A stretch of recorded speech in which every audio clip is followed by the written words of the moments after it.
Hey everybody, I'm Dr. Kristy Taylor, and I want to welcome you to this special episode of Ask a Career Coach. I have had several questions coming into me, and I wanted to just take this as an opportunity to just provide you with some reassurance like, hey, you got this, you can do this. And so, with the questions coming into my inbox, I'm going to just take a moment to answer these questions. And maybe if you're listening in, this is an opportunity for you also as well to just maybe you can take something away from this process. So again, I'm Dr. Kristy Taylor. I'm a career and executive coach, founder of Work Solutions LLC. And here at Work Solutions, we like to say, hey, we are the prescription for change. We are the change maker champion. We support you in your career. We do work around workplace resiliency and DEI.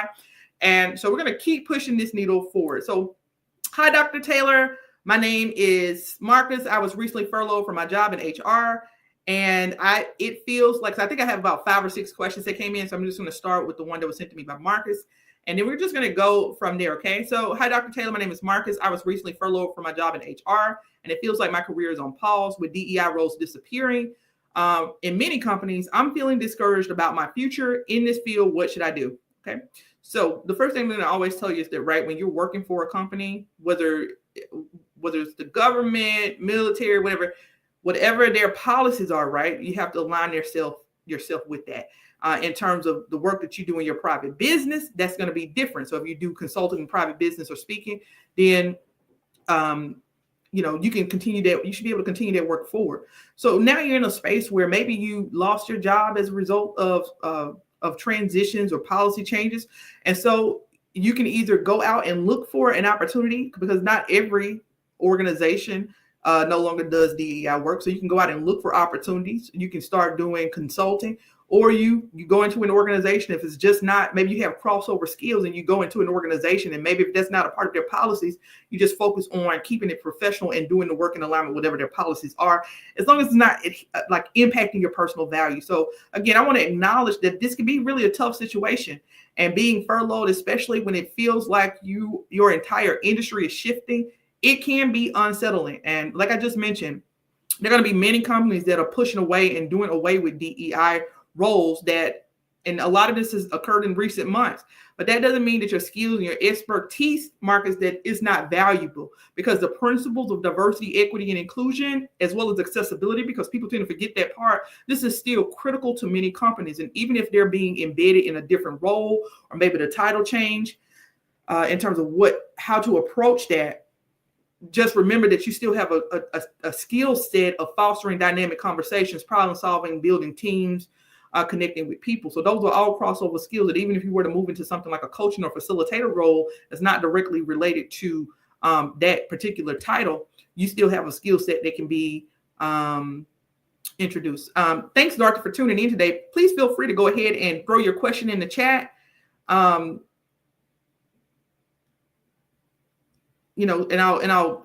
happy to answer to the best of my ability if I know. The final thing I'm just going to tell you, Mark, is that, again, so this could be an opportunity to reposition yourself, consider expanding the scope. Remember that DEI, I wrote a book called Introduction to the REBT DEI Framework, where the book doesn't necessarily discuss racial or gender inequities. It really just focuses on the principles of DEI and rational motor behavior therapy, and how to leverage that to drive workplace change. And even as somebody who does this work, I have to consider, like, how do I continue to move this discussion forward? But I put my life in different buckets. And so, again, you may find yourself in that same space, right, where you're having to put life in different buckets. But think about all those transferable skills that you have, and how can you use this to continue doing the work that you're doing?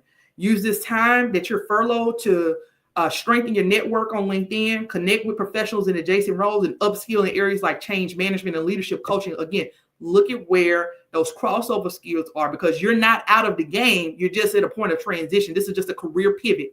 If you are following me on LinkedIn, Marcus, I recommend that you check out a mini episode podcast called What to Do When You're Furloughed. You should be, as somebody who's furloughed, you should be, again, looking at your finances, cutting your budget down to the bare minimum, looking at what you can have in savings, looking at opportunities to do, what can you do in terms of work immediately, and just leveraging your time. Now, the other piece is that, you should be identifying those skills, like I mentioned, that you can use to transfer and cross over. All right. So my next question is from Jasmine. Jasmine says that she's been with her company for 6 years. She consistently delivered results, but she keeps getting passed over for promotion. She's frustrated. She doesn't know what to do. And she wants to know, how can she break this cycle of getting passed over? Well, one, Jasmine, it's really important that you're working in an environment where you feel appreciated, right? And one of the things I would encourage you to do up front, if you're continuously getting passed over, for opportunities, is to talk directly with your supervisor and solicit and ask for feedback, right? That's one of the things that you can do immediately, because if you're getting passed over, then maybe it's a reason. But now, if you feel like that you are just being treated unfairly, if you're just being treated unfairly, that's a different ball game, and that's something that maybe you have a conversation with HR about. But again, my first piece of advice to you, Jasmine, is, I know you've put in the work. I know it can be frustrating, but you got to have a strategy, and you cannot do this in emotion. So the first thing you want to do is you want to ask for feedback. Schedule a conversation with your manager, your mentor at your company, and ask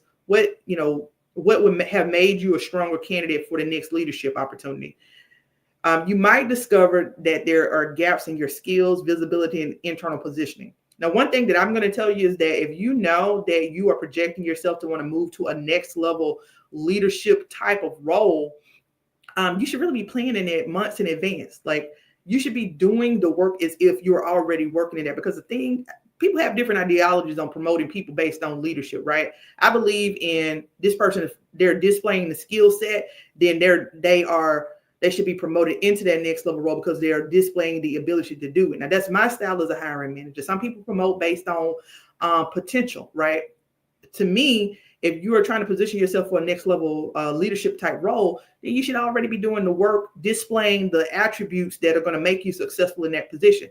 And so one thing that I encourage you to do, Jasmine, is to ask yourself that question, right? Have you been displaying the attributes? Because if you're getting you may have, but if you're getting the interviews, if they're open for interviews, but if it's a straight up, like, this person was promoted into this role, ask yourself what you've been doing. And so if I know that 12 months or 24 months from now that I want to go into a next level leadership role, then 3 months from now, I'm asking for feedback. 6 months from now, I'm asking for feedback. I'm doing all of the things that I can to continue to learn and close those gaps that are positioning me for that next level role, so that I can compete and also demonstrate and have a record of demonstration that shows that I have this skill set.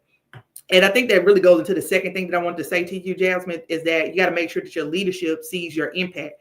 And so it's not just a matter of, hey, I want to move into a next level position. It's that you're displaying that skill set, because sometimes great work happens behind the scene, but promotions often go to those who they advocate for themselves. So you got to speak up. You got to say, here's what I'm doing. A very simple thing that you can do in terms of documentation for yourself is, I kind of still do, keep track of all the things that I'm doing.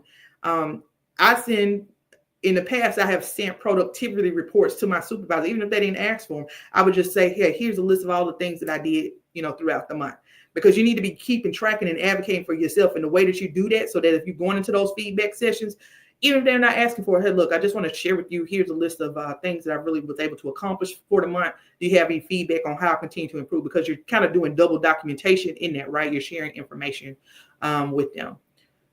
I'm going to finish this, and then I'm going to jump in. I think that was your actual question, Dorothy, and I'm just going to ping it there. The last thing I want to tell you, Jasmine, if you're feeling looked over, you got to consider whether this company is truly invested in your growth, right? Because if you're consistently being overlooked despite taking the right steps, it might be time for you to explore new leadership opportunities elsewhere. But I want to tell you first to start with some level of self-reflection, okay? Are you doing the things that is taking you to get to the next steps? Because people think that when it comes to being promoted to a leadership position, it's going to just boom. They're going to notice my hard work, and it's something, and I'm suddenly going to be promoted. That's not always true. You have to advocate for yourself. You have to make sure you're keeping the documentation, and you asking for feedback and preparing yourself for a leadership position. If you know that 12 months from now that you want to move into a different position, you need to start yesterday asking them, okay, here's where I want to go in my career. What am I doing now? What types of projects can I take on? I've served as a mentor in my current job and even in the military. And one of the things that I often get from my mentees is that, I don't feel like I'm being challenged enough in my job. Well, let me tell you something. Leaders go look for opportunities to solve problems. So if you want to show leadership, when you identify a gap, you also come with a solution and possibilities. I'm in the military, so what they teach us, right, is that you should have 3 courses of action. You should be able to consider the implications as well as the possibilities with those courses of action. If you're not the decision maker, you're able to present those to the decision maker based on the research that you've done. And that's you showing your value. So again, identify a problem and then you come with solutions and not with just, well, I don't know what I'm going to do or how we should approach this, right? Because leaders take charge and they lead, and you focus on closing deals. You come with solutions. You also know how to collaborate with a team. So I'm going to stop there with that, Jasmine. You can always schedule an appointment with me and we can talk through some of this stuff. But yeah, again, consider your contributions, consider ask for feedback. And if you're still not getting what you need, then you just need to consider moving on to somewhere where you're going to feel more appreciated and challenged. So Dorothy, you did ask me a question about remote work with foreign companies, specifically with regards to taxes. This is not my area of expertise, taxes, right? You said it will soon be much higher than working from a different state besides other towns. Yeah, you might want to get with somebody who has a background in accounting on that specifically. All right. That is not a question that I can answer for you with regards to tax, but I did want to make sure I acknowledge your question. Okay. So we asked Jasmine. Brian sent a question to me. Hey, Dr. Taylor, I wake up every morning. I'm sure that we have found ourselves in this position. You're waking up every morning and you feel stuck and you're working a job where you need a paycheck. How do I figure out my next move? Brian says, I feel stuck, but I need the paycheck. Brian, you are not alone. There are a bunch of people who feel stuck and they need the paycheck, right? Many people, they experience this at some point in their careers. That's okay, because the good news is that you have options. You have options. First, let's pinpoint what exactly makes you unhappy. Is it the job itself? Is it the work culture? Is it your manager? I have never been a coach who tells people to just jump and leave. You can see even in the feedback that I gave to Jasmine, I'm like, first examine yourself, ask for feedback, and then look at all your options if you want to move. And it's the same thing for you, Brian. Let's look at the reason why you're unhappy, because is it your manager? Is it the lack of growth? Maybe you need to transfer to another area within the company or do a different opportunity. Do you feel like you're being challenged? You need to identify the real issue, and that's going to help you to determine, should you pivot to your next company or explore something entirely new? And so while you're still in this role, you need to start laying the groundwork for your next step. This is where a lot of people make the mistake about transition, right? Now, in some cases, we're in a position where we have to make a quick pivot, and I'm going to speak on that in just a moment. But if you know that you're in a job that you don't necessarily love, the good thing is that you still have a job, right? And you need to be focused on being strategic about figuring out what your next move is. So what are the things that you can learn from this current job? What are the things, the skill sets that you can build to have a transferable role? I mean, do they allow you to participate in projects? Do they provide professional development opportunities? You need to be taking advantage of and leveraging all of that. Build up a resume and a skill set for yourself. Be researching the type of jobs that you want to transition to, and then strategically position yourself to make that move. I think a lot of times in this generation, we make a move out of emotion, but the truth is rent $2,000 or $3,000 sometimes. And you really got to be strategic about how you decide to make that next move. So leverage every job as an opportunity to build.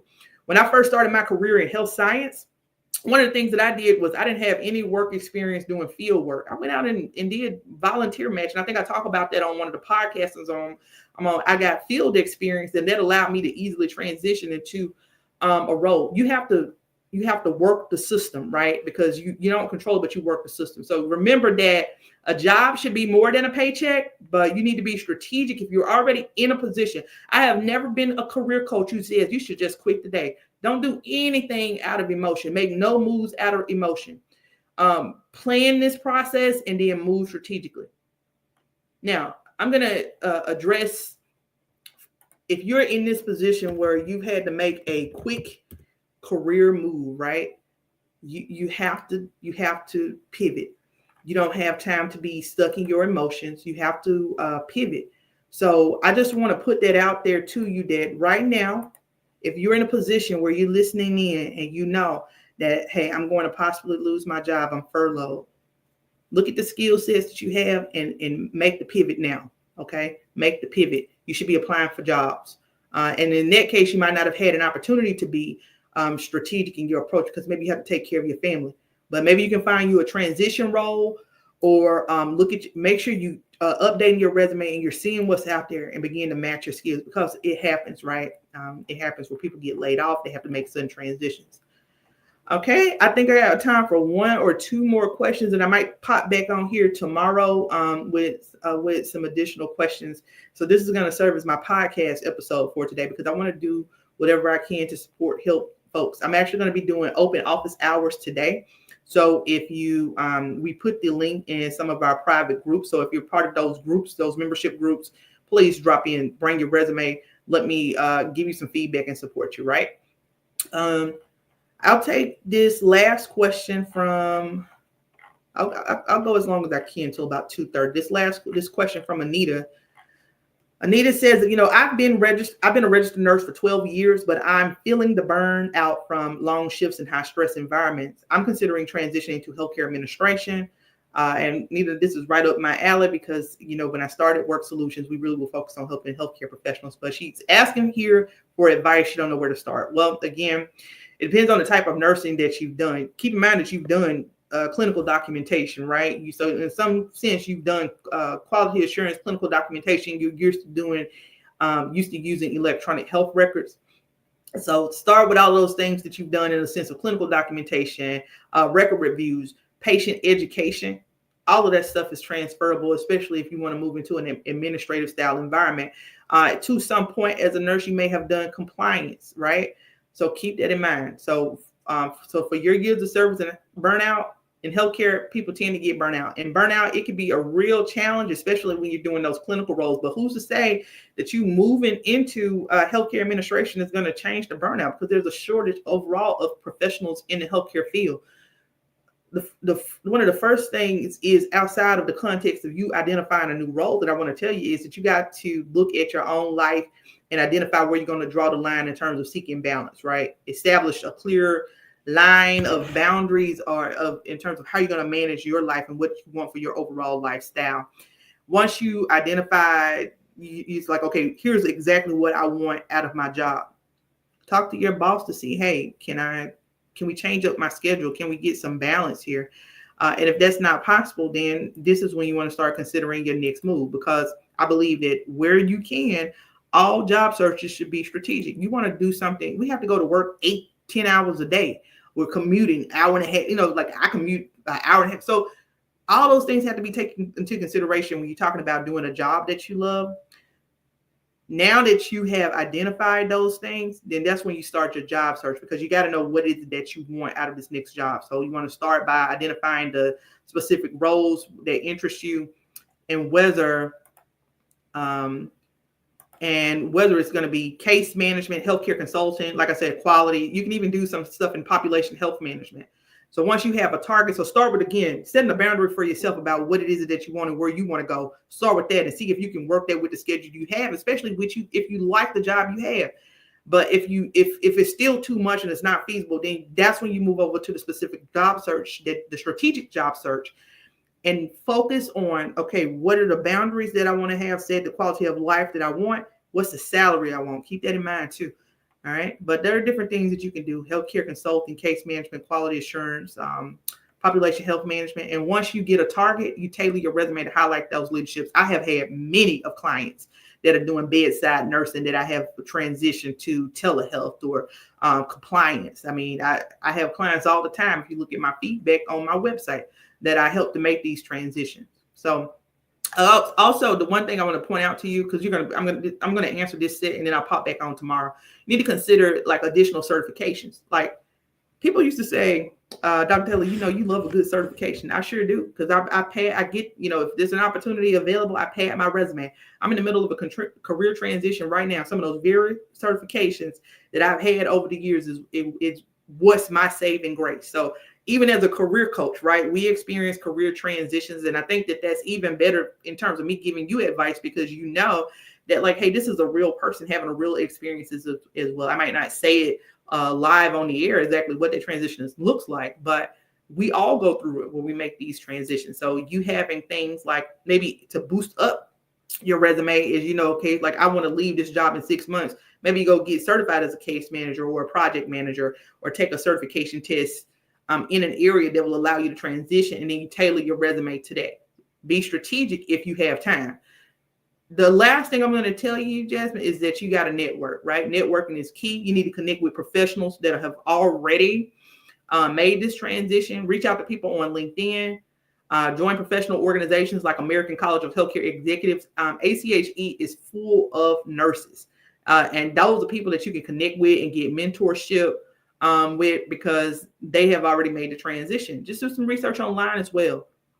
To the extent that you can, plan your transitions. But since I believe in staying ready so I don't have to get ready, you should be always pursuing a certification, something where you can beef up your resume and make the transition if you need to. And remember that you're not leaving healthcare, you're just evolving within the healthcare industry, right? And your clinical background and expertise, that is your unique perspective, gives you unique perspective, because that's invaluable to a non-clinical focused role. So like it's just like with me teaching, right? I was always a practitioner first. I've done field work in health education. I do what was called applied research for my dissertation. And bringing that to the classroom as someone who has the experience doing that has really been helpful in how I engage with students. So I would tell you the same thing as you move into an administrative role, that clinical background and expertise is going to help you to have a broader perspective. All right. So I'm going to stop right here today, mainly because the battery is running down on the computer, but I'm going to stop right here. I'll hop back on later this week and do another Ask the Career Coach. I'm going to be doing, if you are following me on LinkedIn, we share tons of resources. Also, feel free to set up an appointment with me for a free consultation. And, I can give you some tips and tricks to help you. But if you look on my LinkedIn page, we have resources there.